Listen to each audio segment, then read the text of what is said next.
नमस्कार। वर्तमान भारत के मानव समाज के बीच स्थान स्थान पर झुंड बनाकर पड़े मस्त खरवंशी जंतुओं में से अधिकांश जंतु तो मादरसों में प्रशिक्षित किए गए आसमानी दल्ले के ऐसे सच्चे गंड गुलाम हैं कि जो मानव घृणा से भरा अपना संपूर्ण जीवन गजवाए हिंद और कोठा नंबर 72/786 की 72 बूरों की लेने के विराट लक्ष्य की प्राप्ति में खपा देते हैं। कभी भी और किसी भी समय झुंडों में बाहर निकलकर मानवों पर प्रस्तर वर्षा करते हुए उन पर टूट पड़ने वाले इन कट्टर मादरसा छाप मस्त खरवंशियों को इनकी निमुच्छ अज के सदृश मुखाकृति और ऊंची सलवारों से आसानी से पहचाना जा सकता है।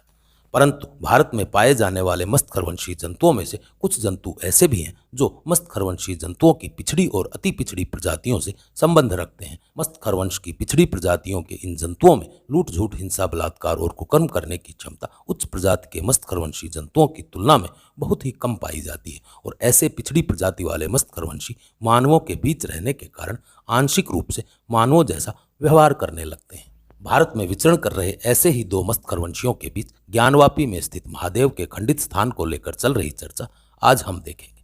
टीवी पर चल रही इस चर्चा में हम देखेंगे कि एक और सच्चा पक्का उच्च प्रजाति का निमुच्छ मस्त खरवंशी ज्ञानवापी को न छोड़ने के अपने संकल्प को दोहरा रहा है, वहीं दूसरी ओर देखने में कुछ कुछ मानवों जैसा प्रतीत हो रहा पिछड़ी प्रजाति का आधा अधूरा मस्त खरवंशी ज्ञानवापी को मानवों को लौटा देने के पक्ष में बोल रहा है।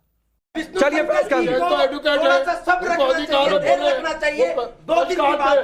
रुक जाइए भाई, रुक जाइए फैज खान। बिस्मिल्लाहिर्रहमानिर्रहीम रब्बि इश्रह ली सदरी व यस्सिर ली अमरी वहलुल उक़दतन मिन लिसानी यफ़क़हू क़ौली। आप सबको प्रणाम करता हूं। मैं जिनका उम्मती हूं, पैगंबर हज़रत मोहम्मद सल्लल्लाहु अलैहि वसल्लम, उन्हें सादिक कहा गया, सच्चा, अमीन कहा गया, अमानतदार।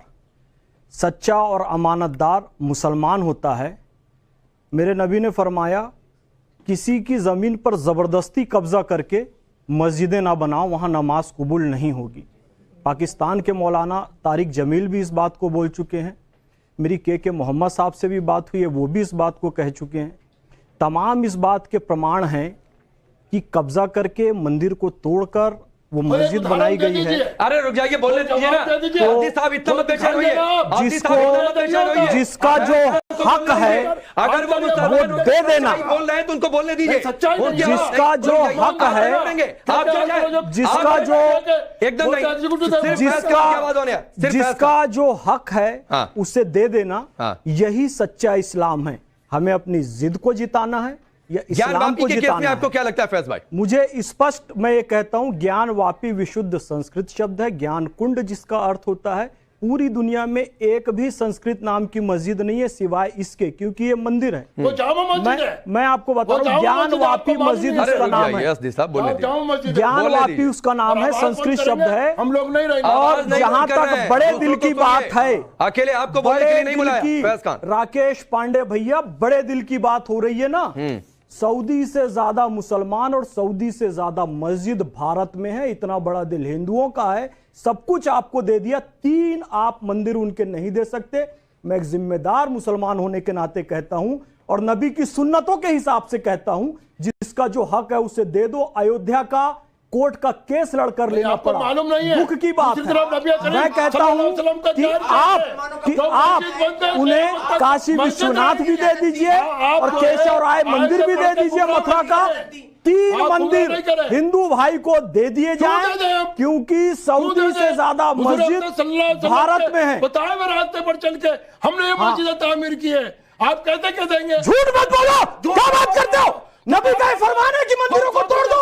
कब्जा करके कहीं पर आप मस्जिद बनाते हैं, इस्लाम के खिलाफ काम करते हैं, उसको नबी की सुन्नत बोलते हैं। मेरे नबी के बारे में आप गलत बोलते हैं। सादिक और अमीन नाम है मेरे नबी का, आप ध्यान रखिए। सच्चा और अमानतदार, झूठ बोलने वाला मुसलमान नहीं होता है, समझ गए? आप झूठ बोलकर इस्लाम को बदनाम कर रहे हैं। जब मैं सबर से काम ले रहा हूं, आपको धीरे बोल रहा हूं। शांत हो जाइए राकेश भैया, इस्लाम ये नहीं सिखाता है तलवार से इस्लाम को फैला दो।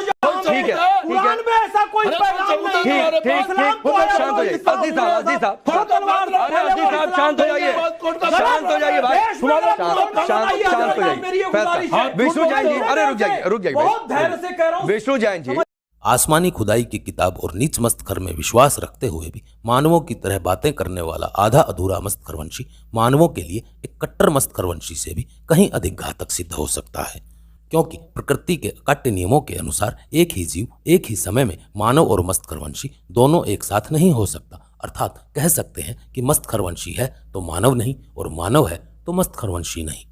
इसलिए भारत में विचरण करने वाला कोई मस्तखरवंशी जंतु यदि सच में मानवों जैसी बातें करना चाहता है अथवा सच में मानवों जैसा जीवन जीना चाहता है तो वो सबसे पहले आसमानी दल्ले की गंडगुलामी और घरेलू खुदाई के लालच को त्याग कर अपनी मस्तखरवंशी पहचान को पूर्णतः छोड़ देगा और मानवों जैसा बोलने से पहले अपनी घर वापसी करेगा। अन्यथा इस प्रकार मस्तखरवंशी पहचान रखकर भी मानवों जैसी बातें करने वाले ये मस्तखरवंशी भेड़ों के भेष में घूमने वाले वो खुदाई प्रेमी भेड़िए हैं जो मानवों के बीच मित्रवत रहकर मानव समाज की बहन बेटियों पर घात लगाए रखते हैं और अवसर पाते ही अचानक किसी मानव मित्र के जवाई बनकर बैठ जाते हैं।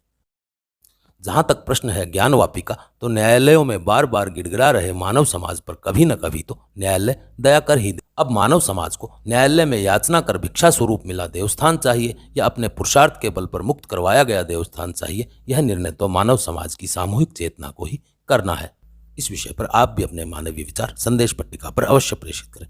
भारत में पाए जाने वाले मस्तखरवंशी जंतुओं द्वारा की जाने वाली विभिन्न मानवता विरुद्ध गतिविधियों को मानव समाज तक पहुंचाने का प्रयास कर रहे अपने इस चैनल को आप जन जन तक पहुंचाने का प्रयास करें। इस चलचित्र को यहीं समाप्त करते हैं, मिलते हैं अगले चलचित्र में। तब तक के लिए सबको बम बम।